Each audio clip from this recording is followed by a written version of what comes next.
Yeah, I got to check it it's out. good I got fun. to check it out for Yeah. sure.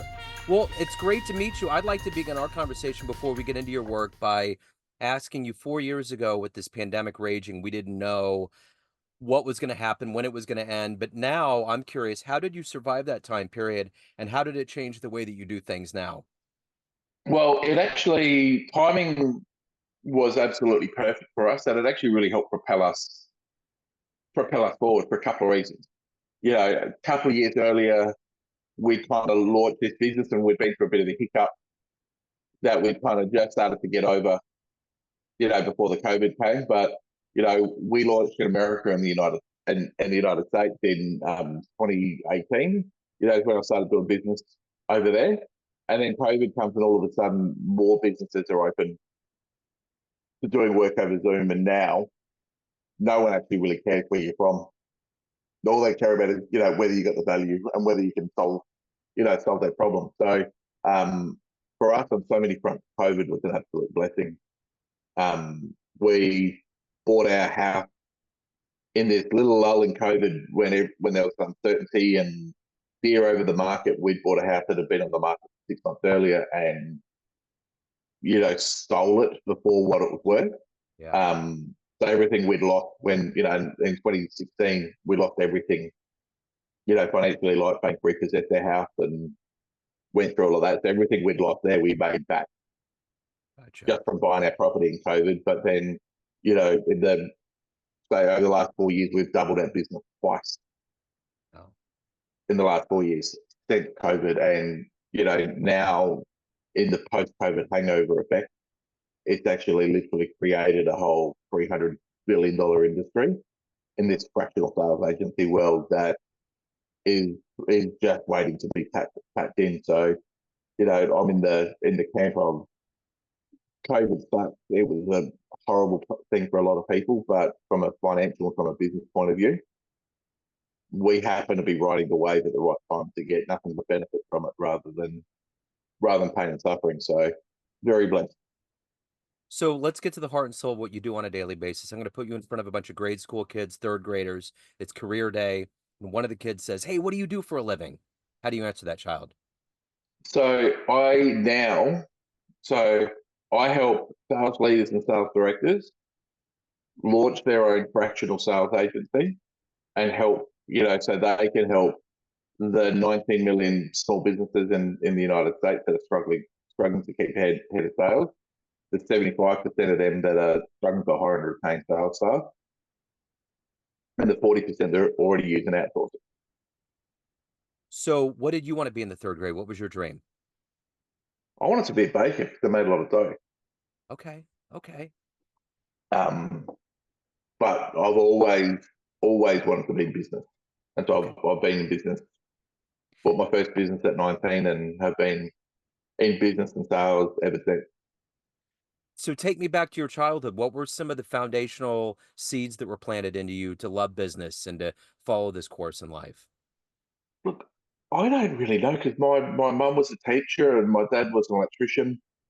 Um, from there, but I've just always been drawn to business.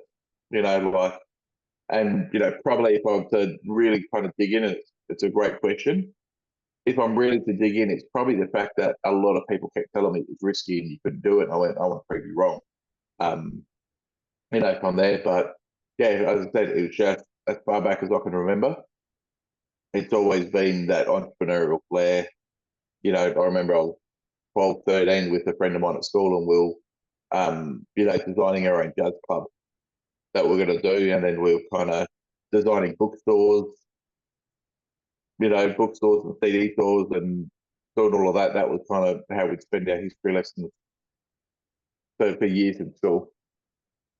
So, let me ask you this. Who's been kind of an inspiration or kind of a hero for you in your life?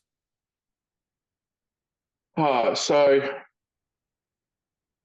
there's what's been the inspiration, which was when I went to Thailand and I spent 3 weeks rescuing women and children out of brothels and looking at the depravity of that sexual slavery, and that has really kind of motivated everything. Like our business has got to be social element that we're using outsourcing to create jobs, in these developing countries. So that has been something that has really driven me in kind of everything that I do for the last best part of 10 years now. Like that's been what's driven that. But I'm the guy that I cried in Mighty Ducks, back as a kid, and so those sort of sport stories of people overcoming obstacles has always kind of struck a chord with me. So if you can meet one person alive on the planet right now that you find fascinating, who would that be? Who would you love to meet and talk to? Oh, that's a really good question. Um, who's the one person that I'd meet?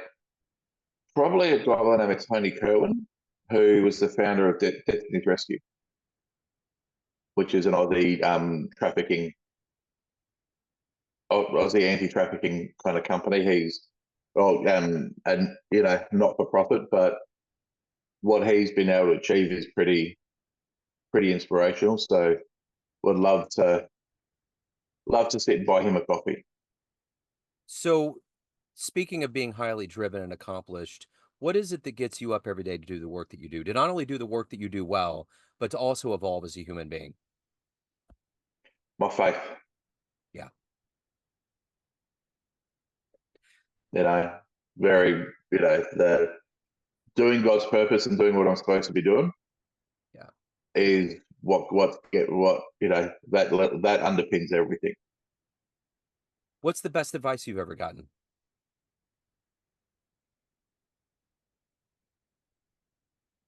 Oh, Jesus, lots. Um, I would probably say that the best advice was just do it. Yeah. So of everything that you've done and accomplished in your life, what are you the proudest of? My kids. Yeah. So let's say you have a dream tonight. Speaking of youth and kids, if you ran into an 18-year-old version of you, you could give that young Yep. version of you a piece of advice based on the life you've lived, the wisdom you've gained. What advice would you give your younger self? Stop doubting yourself and just do it. Yeah. So if you could get into a time machine and go back in time and see one sporting event or one event in human history, where would you go? What would you love to have seen with your own eyes? The 1999 AFL preliminary final. Okay. Okay. I dig it. So everyone out there has a perception of you, family, friends, clients, colleagues, but you run the show. What's your perception of you? Who do you think you are? Driven, caring, loyal, passionate. What's the greatest thing about living in Australia? Living in Australia. There you go. I dig it. Hey, if anyone wants to reach out, learn more about what you're doing, any of the good business, where can they go? Go to howtoscaleyoursales.com. Okay, perfect. Matt, thank you, sir. Thank you for your story. Thank you for your time. Send my love to Australia. Perfect. Appreciate it. Thank you. Take care. See you, bye.